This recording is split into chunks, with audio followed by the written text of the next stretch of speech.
ካልአይቲ መልእኽቲ ጳውሎስ ናብ ሰብ ቆሮንጦስ ምዕራፍ 1 ጳውሎስ ብፍቃድ አምላኽ ሐዋርያ ክርስቶስ ኢየሱስ ጢሞቴዎስ ሓውናውን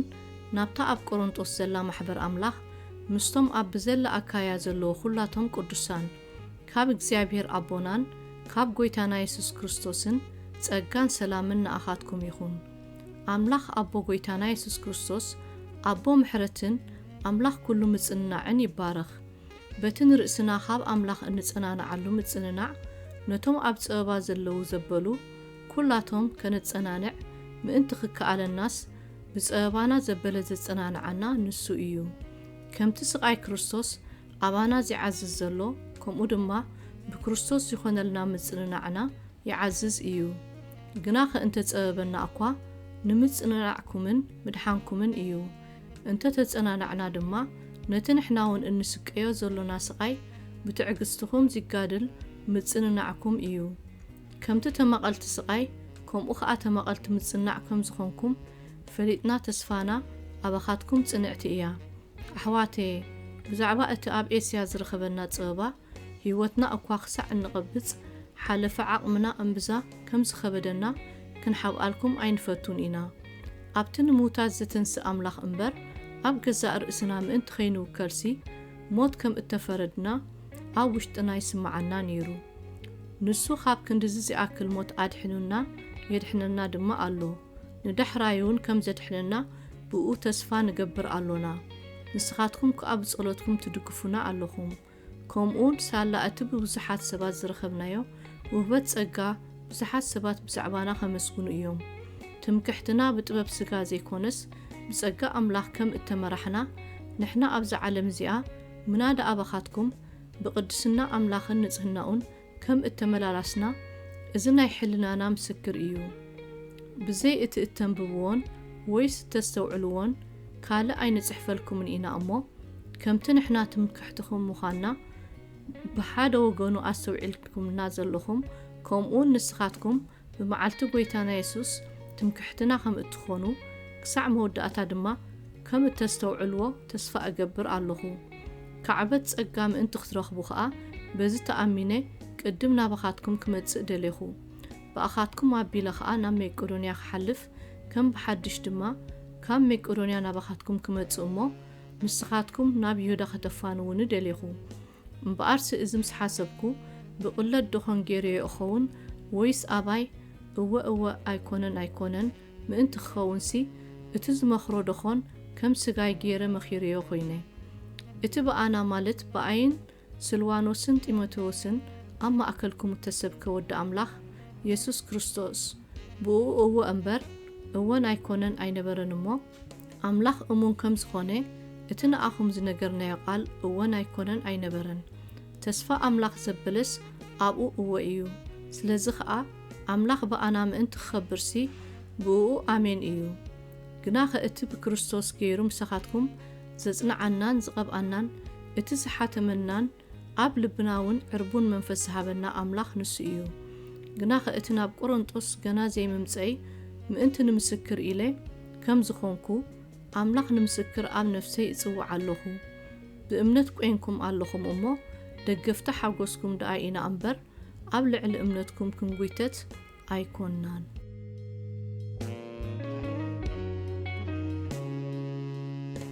ምዕራፍ 2 ከም ብሓድሽ ድማ ጓህን ኣባኻትኩም ከይመጽእ እዚ ብርእሰይ መደብክዎ።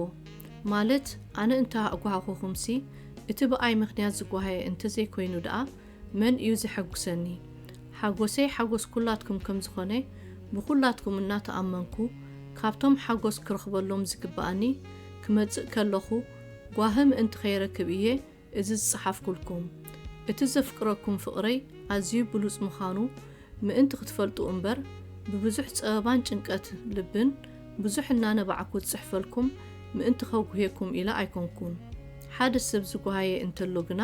እምብዛ ኸይኽብደሉ ብሓደ ወገኑስ ንኹላትኩም እምበር ንኣይ ኣይኮነን ዘጓሃየ። ነዚ ከምዚ ዝበለ እቲ ካብቶም ብዙሓት ዝረኽቦ መግናሕቲ ይኣኽሎ። እምበኣርሲ ነዚ ከምዚ ዝበለ ምናልባሽ ብብዝሒ ጓህ ኸይወሓጥ ይቕረ ደኣበሉሉን ኣጸናንዕዎን። ብኹሉ ነገር እዙዛት እንተኮይንኩም ፍቱናት ምዃንኩም ምእንቲ ክፈልጥ እየ ዝጸሓፍኩልኩም ስለዚ ኸዓ ፍቕርኩም ከተጽንዑሉ እምዕደኩም ኣለኹ ግና ኸሰይጣን ከይብለጸልና ውድይቱ ኣይንስሕቶን ኢና እሞ ኣነ ንገለ ይቕረ ኢለ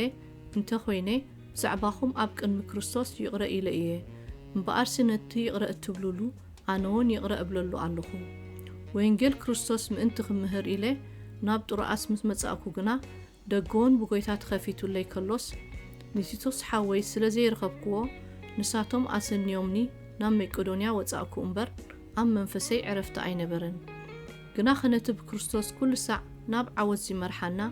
ብኣናውን መኣዛ ፍልጠቱ ኣብ ኩሉ ቦታ ዝገልጽ ኣምላኽ ስብሓት ይኹኖ ማለት ኣብ ማእከል እቶም ዝድሕኑን እቶም ዝጠፍኡን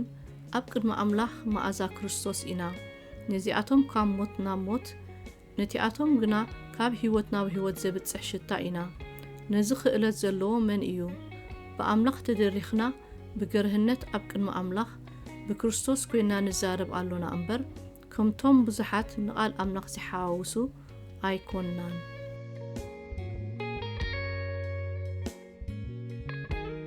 ምዕራፍ 3 ከም ብሓድሽዶ ንርእስና ኸነማዕቆብ ንጅምር ኣሎና ወይስ ከምቶም ገሊኦም ዶ እተማዕቆብና ደብዳቤ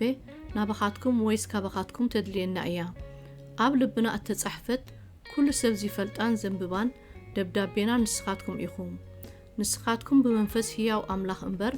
ብቐለም ዘይተጻሕፈት ኣብ ልቢ ስጋ እምበር ኣብ ጽላት እምኒ ዘይተጻሕፈት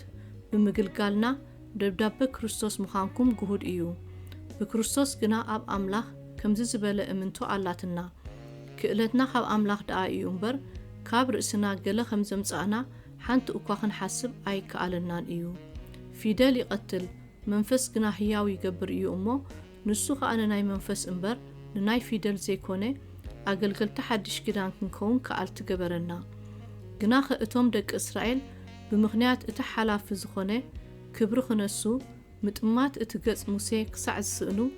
እታ ብፊደላት ኣብ ኣእማን ተቐርጸት ኣገልግሎት ሞት ብኽብሪ ካብ መጸትሲ ክንደይ ደኣግዳ እታ ኣገልግሎት መንፈስ ብኽብሪ ብልጽቲ ዘይትኸውን እታ ኣገልግሎት ኩነነ ካብ እትኸብር ክንደይ ግዳ እታ ኣገልግሎት ጽድቂ ብኽብሪ ዘይተዓዝዝ እታ ሓላፊት ብኽብሪ ካብ መጸት እታ ነባሪት ግዳ ክንደይ ኣዝያ ብኽብሪ ዘይትበልጽ እሞ በዚ ወገን እዝስ እታ ኽብርቲ እኳ ብምኽንያት እቲ ዝዓዛ ኽብሪ ክብርቲ ኣይኮነትን እምበኣርሲ ከምዚ ዝበለት ተስፋ ስለ ዘላትና ብብዙሕ ትብዓት ንዛረብ ኣሎና ከምቲ ደቂ እስራኤል መወዳእታ እቲ ሓላፊ ኸይርዩ ሙሴ ኣብ ገጹ ጉልባብ ዝገብር ዝነበረ ኣይንገብርን ኢና ግና ከኣብቲ ብሉይ ኪዳን ከንብቡ ከለዉ እቲ ብክርስቶስ ዝተቐንጠጠ መጋረጃ ክሳዕ ሎም መዓልቲ ኣይተቐልዓሎምን እሞ ሓሳቦም ደንዚዙ ኣሎ ክሳዕ ሎሚ ንሙሴ እናኣንበብዎ እቲ መጋረጃ ኣብ ልቦም ዝርጉሕ ኣሎ ናብ ጎይታ ምስ ተመልሱ ግና እቲ መጋረጃ ክቕንጠጥ እዩ ጎይታ መንፈስ እዩ ኣብቲ መንፈስ ጎይታ ዘለዎ ድማ ኣብኡ ሓርነት ኣሎ ንሕና ኩላትና ግዳ ብቑሉዕ ገጽ ነቲ ኽብሪ ጎይታ ከም ብመስትያት ጌርና እናጠመትናዮ ከም ካብ መንፈስ ጎይታ ካብ ክብሪ ናብ ክብሪ ናብቲ ምስሊ ኣርኣይኡ ንልወጥ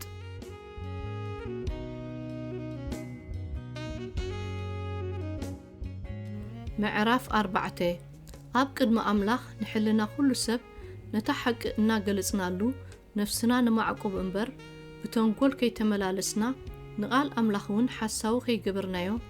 ነቲ ናይ ነውሪ ሕቡእ ነገር ሓዲግና ኣሎና ስለዚ ምሕረት ከም ዝወረደና እዛ ኣገልግሎት እዚኣ ካብ እትህልወና ኣይንሕለልን ኢና እቲ ወንጌልና ስውር እንተኾነ ኸኣ ኣብቶም ዝጠፍኡ እዩ ተሰወረ እቲ ብርሃን ወንጌል ናይ ክብሪ ክርስቶስ ንሱ ኸኣ ምስሊ ኣምላኽ ምእንቲ ኸየብርሃሎምሲ ኣምላኽ እዛ ዓለም እዚኣ ንሓሳብ እቶም ዘይኣምኑ ኣዖሮ ማለት ክርስቶስ የሱስ ከም ጎይታ ንርእስና ግና ምእንቲ የሱስ ከም ጉዞኣቱም ጌርና እምበር ርእስና ኣይኮንናን ንሰብኽ ዘሎና እቲ ካብ ጸልማትሲ ብርሃን ይብራህ ዝበለ ኣምላኽ እዩ ንብርሃን ፍልጠት ናይ ኣምላኽ ክብሪ ብገጽ የሱስ ክርስቶስ ኣብ ልብና ኣብርሆ ግና ኸእቲ ማእልያ ዘይብሉ ሓይሊ ካብ ኣምላኽ እምበር ካባና ምእንቲ ኸይከውን እዚ መዝገብ እዚ ኣብ ኣቕሓ መሬት እዩ ዘሎና ብኹሉ ወገን ንጽቀጥ ግና ኸ ኣይጸበናን እንገብሮ ይጠፍኣና ግና ኸተስፋ ኣይንቐብፅን ኢና ንስጎግ ዱርብያት ግና ኣይኮንናን يدفؤنا ግና ኸኣይ ንጠፍእን ኢና ህይወት ኢየሱስ ኣብ ስጋና ምእንቲ ክትገሃድውን ኩሉ ሳዕ ሞት ኢየሱስ ኣብ ስጋና ንጸውር ኣሎና ማለት እታ ህይወት ኢየሱስ ኣብቲ ሞት ስጋና ምእንቲ ክትገሃድሲ ንሕና ብህይወት ዘሎና ምእንቲ ኢየሱስ ኢልና ኩሉ ሳዕ ናብ ሞት ይሕልፉና ኣለዉ እምበኣር ስሞት ኣባና ይዓይ ህይወት ግና ኣባኻትኩም ተዓይ ኣላ ግና ኸእቲ ንጎይታና ኢየሱስ ዝተንስኦ ንኣናውን ምስ ኢየሱስ ከም ዝተንስኣና እሞ مسخاتكم أب قدميو خم زقومنا እናፈለጥና ከምታ ኣሚነ ስለ ዝተዛረብኩ ዝብል ጽሑፍ ዘሎ እቲ ሓደ መንፈስ እምነት ካብ ዝህልወና ንሕና ድማ ንኣምን ስለዝውን ንዛረብ ኣሎና እቲ በቶም ብዙሓት እምብዛ ዝበዝሐ ጸጋ ንኽብሪ ኣምላኽ ምስጋና ምእንቲ ክዕዝዝ ኩሉ ዝኸውን ዘሎ ምእንታኹም እዩ እቲ ሽዓ ዝሓልፍን ቀሊልን ጸባና ማእልያ ዘይብሉ ብሉጽ ናይ ዘለዓለም ምሉእ ረዚን ክብሪ የዳልወልና እዩ እሞ እቲ ናይ ወጻእ ሰብና እንተበስበሰ እኳ እቲ ውሽጥና ኣብ ጸጽባሕ ይሕደስ ኣሎ ስለዚ ኣይንሕለልን ኢና እቲ ዝርአ ንግዚኡ እዩ እቲ ዘይርአ ግና ንዘለዓለም እዩ እሞ ንሕና ነቲ ዘይርአ እምበር ነቲ ዝርአ ኣይንጥምትን ኢና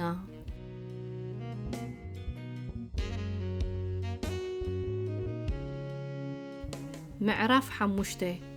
እዛ ምድራዊት ናይ ድንኳን ቤትና እንተፈረሰት እኳ ሓንቲ ህንጻ ካብ ኣምላኽ ብኢድ ዘይተገብረት ናይ ዘለዓለም ቤት ኣብ ሰማያት ከም ዘላትና ንፈልጥ ኢና ምንም እኳ ልቡሳት እንተኾና ዕሩቃት ኮይና ኸይንርከብ እታ ሰማያዊት ቤትና ክንለብስ እናናፈቕና በዚ ንደፋነቕ ኣሎና ንሕና ኣብዚ ድንኳን እዚ ኸሎናስ እቲ መዋቲ ብህይወት ምእንቲ ክወሓጥ ኣብ ልዕሊኡ ክንለብስ እምበር ክንቅንጠጥ ስለ ዘይንፈቱ ከቢዱና ነስቆርቁር ኣሎና ግና ኸእቲ ነዚ ዘዳለወና ዕርቡን መንፈስ ከኣ ዝሃበና ኣምላኽ እዩ ስለዚ ኩሉ ሳዕ እምንቶ ኣላትና ብእምነት እምበር ብምርኣይ ኣይኮንናን እንመላለስ ዘሎና እሞ ኣብ ስጋ ሰፊርና ኸሎና ካብ ጎይታ ርሑቓት ከም ዝኾንና ንፈልጥ ኢና ግና ኸእምንቶ ኣላትና ካብ ስጋ ግዒዝና ምስ ጎይታ ክነብር እውን ባህጊ ኣሎና ነፍሲ ወከፍና ነቲ ብስጋ እኸሎ ዝገበሮ ሰናይ ኮነ ወይስ እከይ ምእንቲ ክቕበል ኩላትና ኣብ ቅድሚ መንበር ፍርዲ ክርስቶስ ብግዲ ክንግሃድ ኢና ስለዚ ድማ ኣብ ስፍራና እንተኣሊና ወይስ ኣብ ወጻኢ ንኡ ኸንሐጉሶ ንጽዕት ኣሎና እምበኣር ስፍርሓት እግዚኣብሔር ፈሊጥና ንሰብ ነረድኦም ኣሎና ንሕና ግና ንኣምላኽ ክሁዳት ኢና ኣብ ሕልናኹም ከም እተግሃድና እውን ተስፋ እገብር ኣለኹ ነቶም ብገጽ እምበር ብልቢ ዘይኮነ ዝምክሑ ምላሽ እትምልሱሎም ምእንቲ ክህልወኩም ብኣና ክትምክሑ ምኽንያት ንህበኩም ኣሎና እምበር ከም ብሓድሽ ርእስና ኸነማዓቅወኩም ኣይኮንናን እምበኣርከ ሓደ በጃ ኩሉ ሞተ ስለዚ ኩላቶም ሞቱ ካብ እንብልሲ ፍቕሪ ክርስቶስ ደሪኹና እዩ እሞ እንተተጸለልና ንኣምላኽ ምስ ቀልብና እንተኾንና እውን ንኣኻትኩም ኢና ድሕሪ ሕጂ እቶም ዘለዉ ነቲ ምእንትኦም ዝሞተን ዝተስአን እምበር ንርእሶም ምእንቲ ኸይነብሩ ንሱ ኣብ ክንዲ ኩላቶም ሞተ ደጊም ካብ ሕጂ ብመገዲ ስጋ ንሓደ እኳ ኣይንፈልጦን ኢና ንክርስቶስ ከኣ ምንም እኳ ብመገዲ ስጋ ፈሊጥናየ እንተኾይንና ሕጂ ከምኡ ጌርና ኣይንፈልጦን ኢና ስለዚ ሓደ እኳ ብክርስቶስ እንተኣልዩ ንሱ ሓድሽ ፍጥረት እዩ እቲ ብሉይ ሓሊፉ እንሆ ኩሉ ሓድሽ ኮይኑ እዚ ኩሉ እውን ኣብቲ በዓሉ ብክርስቶስ ተዓረቐና ኣገልግሎት ዕርቁን ዝሃበና ኣምላኽ እዩ ማለት ኣምላኽ ንዓለም ምስ ርእሱ ክዓርቃ ኸሎ ኣብ ክርስቶስ ነበረ እሞ በደሎም ኣይሓዘሎምን ኣባና ኸኣ ቃል ዕርቂ ኣንበረ ስለዚ ንሕና ኣብ ክንዲ ክርስቶስ ልኡኻት ኢና እሞ ኣምላኽ በኣና ገይሩ ይምዕድ ኣሎ ንሕና ብኡ ጽድቂ ኣምላኽ ምእንቲ ክንከውን ነቲ ሓጢኣት ዘይፈለጠ ኣብ ክንዳና ሓጢኣት ገበሮ ምስ ኣምላኽ ተዓረቑ እናበልና ኣብ ክንዲ ክርስቶስ ኮይንና ንልምነኩም ኣሎና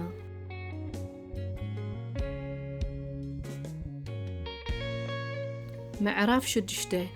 ጸጋ ኣምላኽ ንኸንቱ ከይትቕበሉ ንሕና መዓይቲ ኮይንና ንምዕደኩም ኣሎና ብቕብልቲ ግዜ ሰማዕኩኻ ብመዓልቲ ምድሓን ከኣ ረዳእኩኻ ይብል እዩ እሞ እንሆ እታ ቐብልቲ ግዜ ሕጂ እያ እንሆ እታ መዓልቲ ምድሓን ሕጂ እያ ኣገልግሎትና ምእንቲ ከይጽረፍ ንሓደ እኳ ብገለ መዐንቀፊ ከቶ ኣይንህብን ኢና ብኹሉ ከም ኣገልገልቲ ኣምላኽ ርእስና ንርኢ ኣሎና እምበር ብብዙሕ ትዕግስቲ ብመከራ ብጭንቀት ብጸበባ ብመውቃዕቲ ብማእሰርቲ بقارو بصعري بمنقح بصوم بنጽህና بفلጠት بعقلي بلوهات بقدس منفس ተጉላባ بزبላ ፍቅሪ بقال حقي بسلطان أملاخ بصوار صدقي بيمانة ጸጋም بخبرن حسرانن بخفوء ورن صبق ورن كم مسحتي جنا خسب حقينا كم زي تفلتنا جنا خاصبينا فلوطات إنا كم زموتنا أنه خاهياوان إنا كم قصعات نموت جنا أيتوفينان كم جهويات جنا كل ساعة حقوسات إنا كم دخاتات نوزحات جنا نتصقو إنا كل خلو الناس حنت خمزيبلنا خوينا نرأى اللونا أتم سب قرنطوس أفنان أخاتكم كفوت إيو لبناون قفحي أبلو بخم دا إيو تصبكم انبر أباناس أي تصبكم من إيو جناخ وري تحت ملسو كم نولو دايز الزارب كوينة الزارب ألوخو مسخاتكم من لبخم أقفحو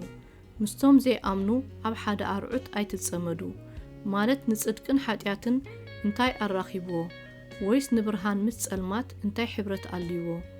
كريستوس كمس بليال انتاي مسممع ألوو ويس نأماني مسدي أماني انتاي قدا ألوو نمقدس أملاخ كمس تأوتات انتاي سممع ألوو أملاخ أباتاتهم كنبر أباتاتهم مون كملالس إيه أنا أملاخهم كخون إيه نساتهم مون هزبي كخونو إيوم كم زبالي نحنا بيت مقدس هياو أملاخ إنا سيزخ أما أكلهم موتون تفليون رخص أيت تنكيون أنون كقبلكم إيه يبل إكزيابير أبو دما أخونكم نسخاتكمون أوداتن أوالدن كتكونوني إخوم يبل إتو خلو زكاالو غويتا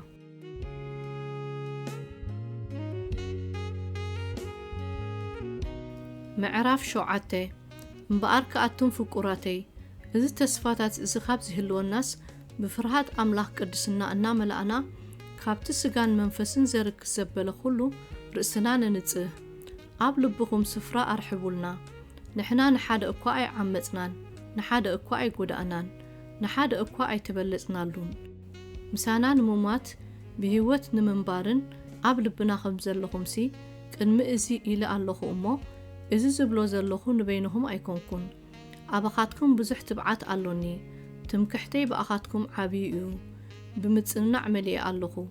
بزأبانا زبل خلون حقوسي عزوز إيو نام ميكورنيا مسبت احنا دما خاوت أوقع أبوشتون فرحات نبرنا أمو بخلوج أنا أمبر سجانا أقوى عرفت أي رخبن اتن تقعد زت أنا أملاخ جنا بممسأتي تصغيرو أتسنانا عنا جنا خنسو أفقدكمن بخياتكمن كنقاتكمن مئنتاي مس أزنتولنا بتنسو بأخاتكم تسنانا عمتسنا دما أمبر بممسؤوت راي أيكونكون أزيء تحقوسكو بتا دبدابي أوهيكم انتخونكو أكوا تتعيسا خنسي أي تعسن إيه بتا دبدابي اتيا نجزيوت راي انتخون أكوا كم زوكو حياتكم رأى اللخ أمو كابانا قلو قدقات من انتخيت رخبوس كم فقاد أملاخ إيخم زكوهيخم ننسحات لزكوهيخم منبر حجس لزكوهيخم أيكون كونز حقوس اللخو مالت قواه خم فقاد أملاخسي نمدحان زيخوون زيت التعسلو نسحاي متسق وها عالم جنا موت إيوزا متسق إنه إذا خم فقاد أملاخ زكوهيخمو كندي ساعات زيمت قالكم كندي من متراي كندي من ترصار كندي فرحات كندي نافقت كندي كنقات كندي مجنحت زيمت قالكم بزنا جرزي بخلو نصحات مهانكم رأسكم أرئيكم مبارس انت صحف كلكم كا بتصعدكم سلينا أبخاتكم أبكن ما أملاخ ما انت خجهاد انبر سلا بدال ويس سلا تبدال إلى أيكون كون صحفكم سلا زد ما تتصنعنا عنا عبر إزم تصنعنا دما بحاجوس تيتوس منفسو بخلاتكم سلا زقسنة بزح أزينات حاجوسنا أبكن ميو بزعباكم بجلة مكحين تخونكو أكا كم تخلوا بحق زنجرناكم كومون اتتمكحتنا أبكن متيتوس حق خوينو ترغيبو يومو أحافركم كمي جيركم بفرحات رعرع بمبالن كم تقبلكمو مئزاز كلاتكم إنا ذكري لبو أزيونا أبخاتكم أغليبو ألو بخل أبخاتكم امنتو ألاتن أمو حقوس إيه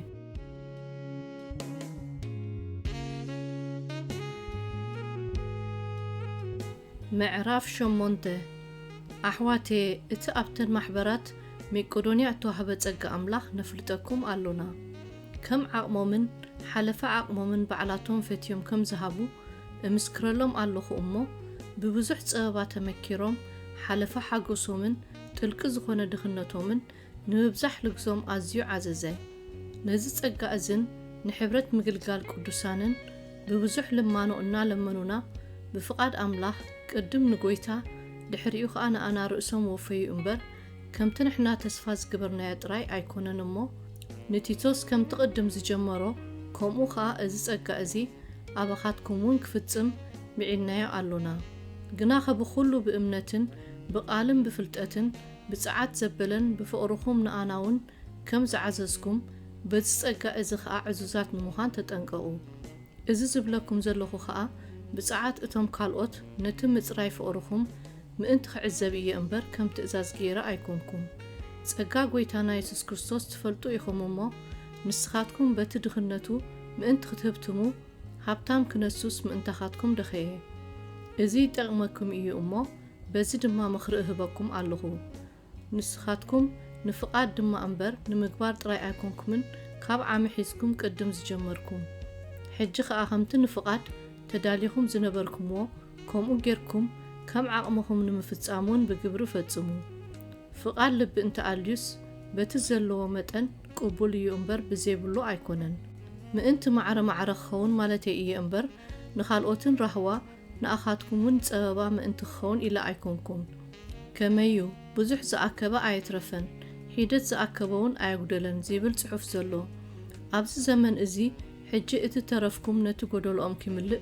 اتترفهم كأ نتقودلهم كملئ أمو معرة ما انت خون إيه إزي زبل زلوهو جناخة تيتوس معدونا سميعو بعال ساعات كوينو إيو بجزاء فقادونا بخاتكم زخد أمو سلازنا تم انتاهم إلو قبل بتيتوس إذا ساعات إزي أزحدير أملاخ سبحات يخنو مسؤول نتأب كلها محبرات بونجل تنا دحاو سديدنا ألونا እግዚአብሔር ምእንቲ خبرن فقال لبنا ምእንቲ خرئن بتن احنا أن نقلقلو زلونا ጸጋ نسوم سانا خزور إلن እተን محبرات حريا أمبر إذا تراي أيكونن أبقن مسبكا أمبر أبقن እግዚአብሔር تراي زيكونه نسناي زبل إنا أن حل زلونا أمو بزعبا أتبا أقلقلوتنا التواز بركوت جنزب حاد أقوام انت خي عنكفنا نتنقلو علونا بزح ساعن ببزح نقرن ساعات كم زلوه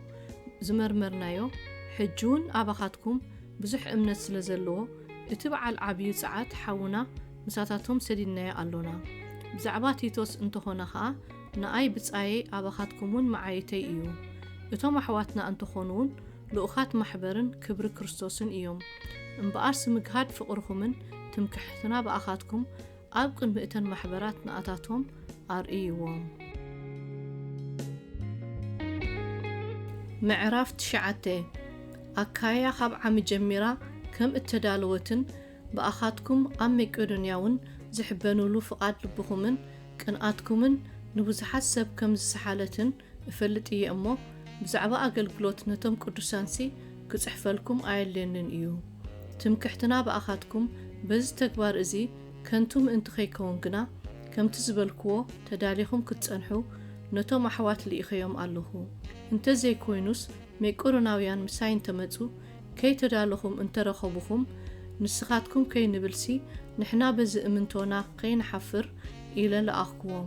مبارس نتقدم ذا تسفخوهم برغت نسو خم بكي زي كونس كم برغت تدالي ختصنح نتو محوات قدميتنا بخاتكم حالفهم كدالو كمعدوم بقد خونني جناخ ازبل آلهو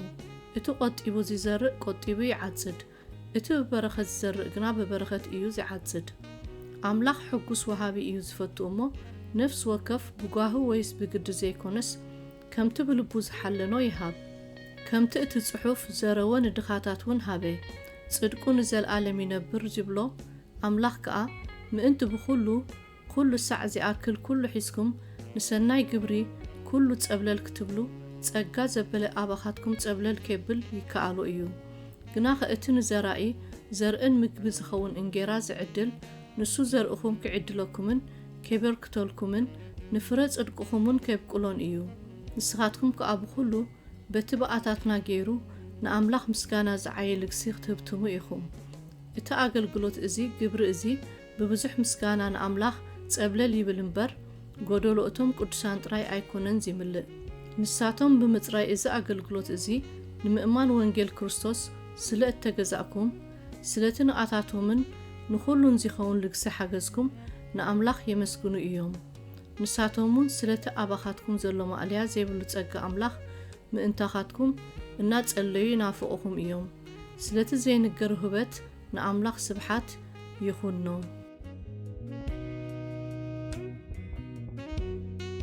ምዕራፍ 10 ኣነ ምሳኻትኩም ከለኹ ኣብ ገጽን ያኢ ዝትሑት ምስ ረሓቕኩ ግና ኣባኻትኩም ዝተብዕ ኣነ ጳውሎስ ባዕለይ ብዓቕሊ ክርስቶስን ብለውሃትን እምዕደኩም ኣለኹ ግና ከኣብቶም ንሕና ከም ስጋ ከም እንመላለስ ይቆጽሩና ገሊኣቶም በቲ ምስኻትኩም ኮይነ ክደፍሮም ኢለ ዝህቅኖ እምንቶ ክደፍር ግዲ ኮይኑኒ እልምነኩም ኣለኹ ብስጋ እንመላለስ ክነስና እኳ ከም ስጋስ ኣይንዋጋእን ኢና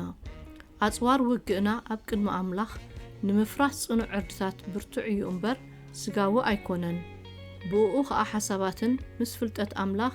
ንዝጻላእ ልዕል ዝበለ ነገር ኩሉን እናኣፍረስና ኩሉ ኣእምሮውን ንምእዛዝ ክርስቶስ ንማርኸሉ ኢና ምእዛዝኩም ምስ ተፈጸመውን ነቲ ዘይምእዛዝ ዘበለ ኩሉ ክንቀጽዖ ተዳሊና ኣሎና ንስኻትኩም ሲ ኣብ ቅድሚ ገጽኩም ዘሎ ትጥምቱ ሓደ እኳ ብርእሱ ናይ ክርስቶስ ምዃኑ ዝኣምን እንተኾነ ከምቲ ብርእሱ ናይ ክርስቶስ ከም ዝኸውን ንሕናውን ከምኡ ከም ዘሎና ከም ብሓድሽ ብርእሱ የስተብህል በቲ ጎይታ ንምህናጽኩም እምበር ንምፍራስኩም ዘይኮነ ዝሃበና ስልጣን እኳ ኣብ ሊጸ እንተተመካሕኩ ኣነ በዚ ኣይሓፍርን እየ ገለ ሰብ እተን ደብዳቤታቱ ኸበትን ጽኑዓትን እየን ባዕሉ ምሳና ኸሎ ግና ድኹም እዩ ዘረባኡ ንዑቕ እዩ ይብል እዩ እሞ በተን ደብዳቤታተይ ከሰንብደኩም ከም ዝደለኹ ኸይመስል እየ እዚ ዝብል ዘለኹ እቲ ከምዚ ዝብል ከምቲ ኣብ ርሑቕ ከሎና ብቓል ደብዳቤታትና ኣብኡ ኸለናውን ብግብሪ ከምኡ ምዃንና ይሕሰብ ምስቶም ገለ ባዕላቶም ንርእሶም ዝንእዱ ርእስና ክንቈጽር ወይስ ከነመዓራሪ ኣይንደፍርን ኢና ግና ኸንሳቶም ባዕላቶም ብነፍሶም ርእሶም ካብ ዝልክዑ ብነፍሶም ውን ንርእሶም ካብ ዘመዓራርዩስ ኣእምሮ የብሎምን ንሕና ግና ናባኻትኩም ክሳዕ ንርከብ እኳ በቲ ኣምላኽ ዝሃበና ደረት መለክዒ መስፈር እምበር ብዘይልክዕ ኣይንምካሕን ኢና ናባኻትኩም ከም ዘይበጻሕናስ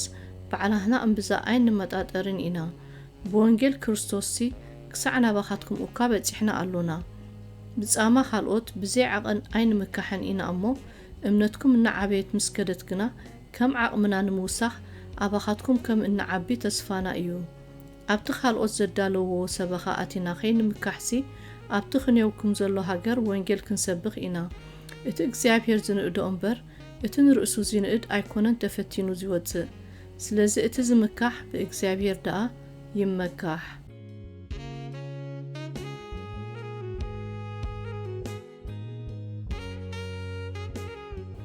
ምዕራፍ 11 ገለ ቁሩብ ዕሽነት ክትዕገስኑ ምደሌኹ እስኪ ተዓገሱኒ ደኣ ብቕንዕ ኣምላኽ እቐንኣልኩም እየ እሞ ንጽህቲ ድንግል ንክርስቶስ ምእንቲ ኸቕርበኩም ንሓደ ሰብኣይ ኣሕጽየኩም እየ ግና ኸኸምቲ ተመን ብጉርሑ ንሄዋን ዘስሓታ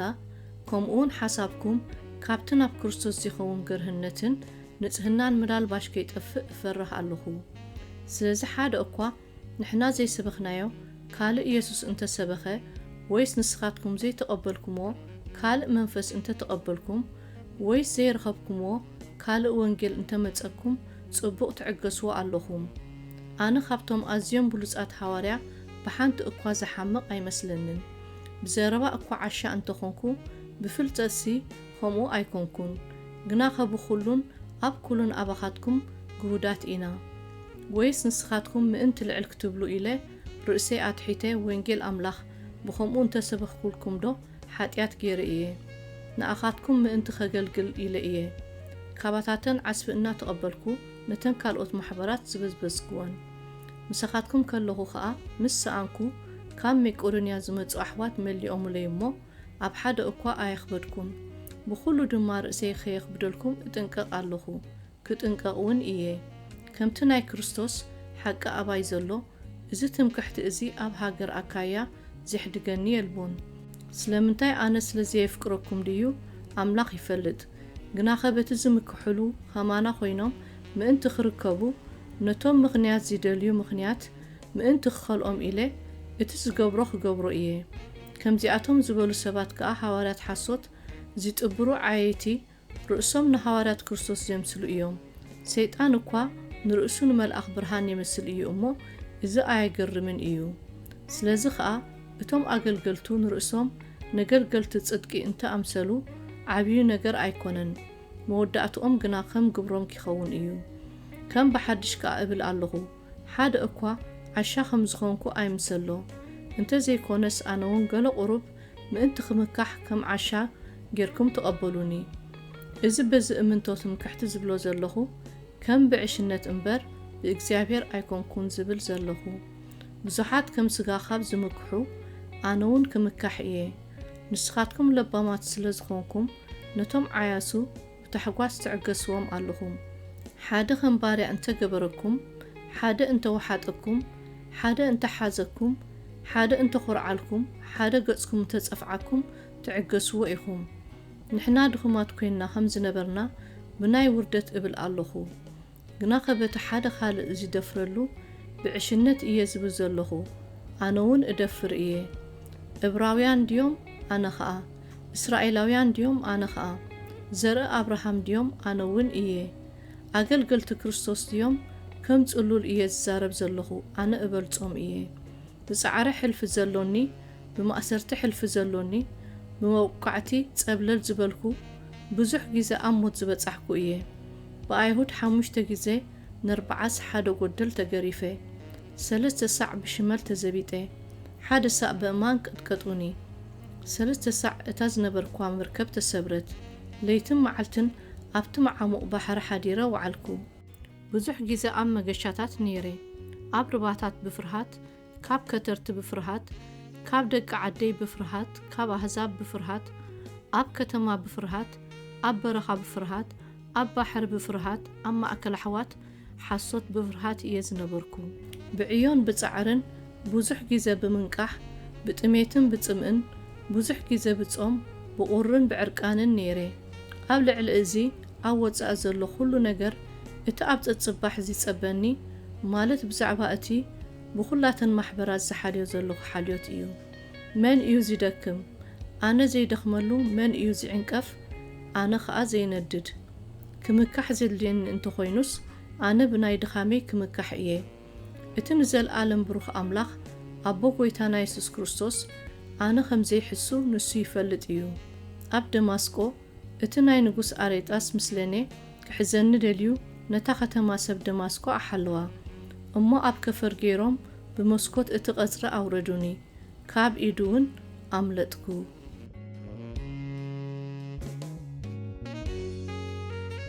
ምዕራፍ 12 ክምካሕ ዘይጠቕመኒ ክነሱስ ብግዲ የድልየኒ እዩ። ሕጂ ግና ናብ ራእይን ናብ ምግላጽ ጐይታን ኣሓልፍ ኣለኹ። ቅድሚ 14 ዓመት ሓደ ሰብኣይ ብክርስቶስ እዚ ከምዚ ዝበለ ክሳዕ ሳልሳይ ሰማይ ከም እተዘርፈ እፈልጥ ኣለኹ። ኣብ ስጋ ምንባሮ ኣይፈልጥን፣ ኣብ ወጻኢ ስጋ ምንባሮ ኣይፈልጥን፣ ኣምላኽ ይፈልጥ። ብናይ እዚ ከምዚ ዝበለ ሰብኣይ ኣብ ስጋ ምንባሩ ወይስ ኣብ ወጻኢ ስጋ ምንባሮ ኣይፈልጥን እየ፣ ኣምላኽ ይፈልጥ። ናብ ገነት ከም እተዘረፈ እሞ ሰብ ኪዛረቦ ዘይተፈቕደሉ ዘይንገር ዘረባውን ከም ዝሰምዐ እፈልጥ እየ። በዚ ከምዚ ዘመሰለ ሰብኣይ ክምካሕ እየ። ብናይ ርእሰይ ግና ብድኻመይ እንተዘይኮይኑ ኣይ ክምካሕን እየ። ክምካሕ እንተዝደልስ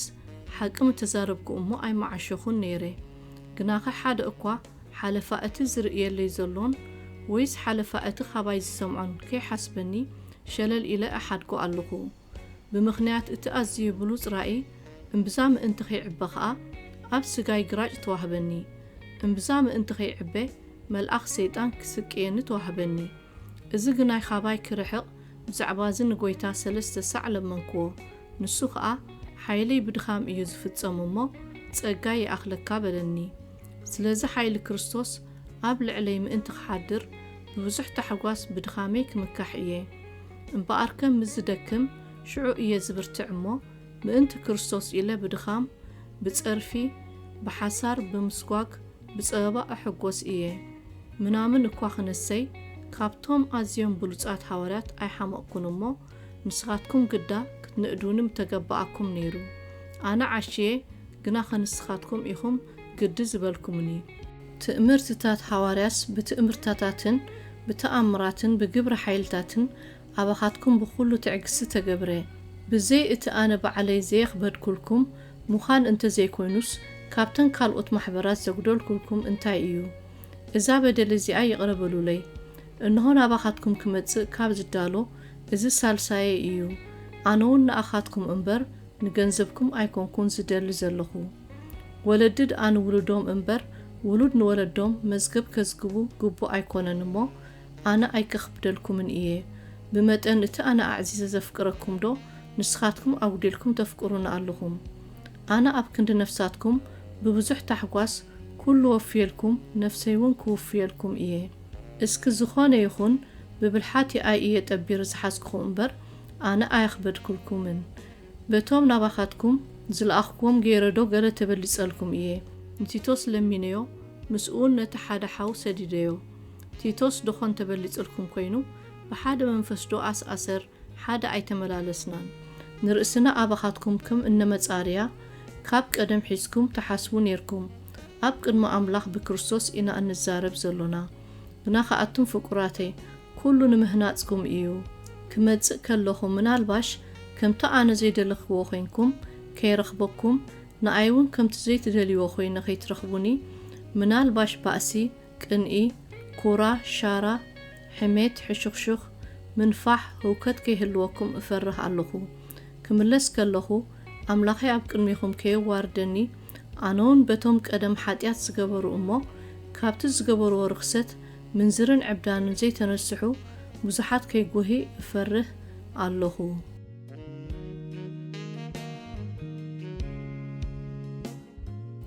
ምዕራፍ 13 እዚ መምጽኢ ኣባኻትኩም ሳልሳይ ግዜ እዩ ዘረባ ዘበለ ብኣፍ ክልተ ወይስ ሰለስተ ምስክር እዩ ዝቐውም ክርስቶስ ናባኻትኩም ብርቱዕ እዩ እምበር ናባኻትኩም ድኹም ኣይኮነን እሞ በቲ ኣባይ ዝዛረብ ክርስቶስ ምስክር ከም እትደልዩ ርእየ ከምቲ ካልኣይ ግዜ ምስኻትኩም ከለኹ ዝበልክዎ ሕጁን ካባኻትኩም ርሒቐ ከለኹ ናባኻትኩም እንተተመለስኩ ነቶም ቅድም ዝኣበሱን ነቶም ዝተረፉ ኩላቶም ከም ዘይድንግጸሎም ቀደም ነጊረ እየ ኣቐዲሞውን እነግር ኣለኹ ክርስቶስ ብድኻም ተሰቒሉ ብሓይሊ ኣምላኽ ሕያው ኮይኑ ይነብር እዩ ንሕናውን ኣብኡ ድኹማት ኢና በቲ ኣባኻትኩም ዝኾነ ሓይሊ ኣምላኽ ግና ምስኡ ሕያዋን ኮይንና ክንነብር ኢና ብእምነት እንተኣሊኹም ርእስኹም ፈትኑ ርእስኹም መርምሩ ወይስ ኢየሱስ ክርስቶስ ኣባኻትኩም ከም ዘሎዶ ብርእስኹም ኣይትፈልጡን ኢኹም እዚ እንተ ዘይኮነስ መኸታ ዘይተጽንዑ ኢኹም ንሕና ግና መኸታ ዘይጽንዑ ከም ዘይኮንና ክትፈልጡ ተስፋ እገብር ኣለኹ ከቶ ኽፉእ ከይትገብሩ ናብ ኣምላኽ ንልምን ኣሎና ንሕና እኳ መኸታ ከም ዘይነጽንዕ እንተኾንና ምስቲ ንስኻትኩም ሰናይ ክትገብሩ እምበር ንሕና መኸታ ምእንቲ እነጽንዕ መሲልና ክንርአ ኣይኮንናን ንሕና ንሓቂ እምበር ምስ ሓቂ ዝጻረር ገለ እኳ ክንገብር ኣይከኣለናን እዩ ንሕና እንተደኸምና ንስኻትኩምን እንተበርታዕኩም ኢና እንሕጐስ እዙውን ሙሉኣት ክትኮኑ ንጽሊ ኣሎና ምእንትዚ በቲ ንምህናጽ እምበር ንምፍራስ ዘይኮነ ጐይታ ዝሃበኒ ስልጣን ምስ መጻእኩ ጨኪነ ኸየበርታዓልኩም ርሑቕ ከለኹ እጽሕፈልኩም ኣለኹ ብዝተረፈ ሳሕዋተየ ተሓጐሱ ሙሉኣት ኩኑ ጽኑዓት ኩኑ ብሓንቲ ሓሳብ ኩኑ ብሰላም ንበሩ ኣምላኽ ፍቕርን ሰላምን ከኣምስኻትኩም ክኸውን እዩ ንሓድሕድኩም ብቕዱስ ምስዓም ሰላም ተባሃሉ ኩላቶም ቅዱሳን ሰላም ይብልኹም ኣለዉ ጸጋ ጐይታና ኢየሱስ ክርስቶስን ፍቕሪ ኣምላኽን ሕብረት መንፈስ ቅዱስን ምስ ኩላትኩም ይኹን ኣሜን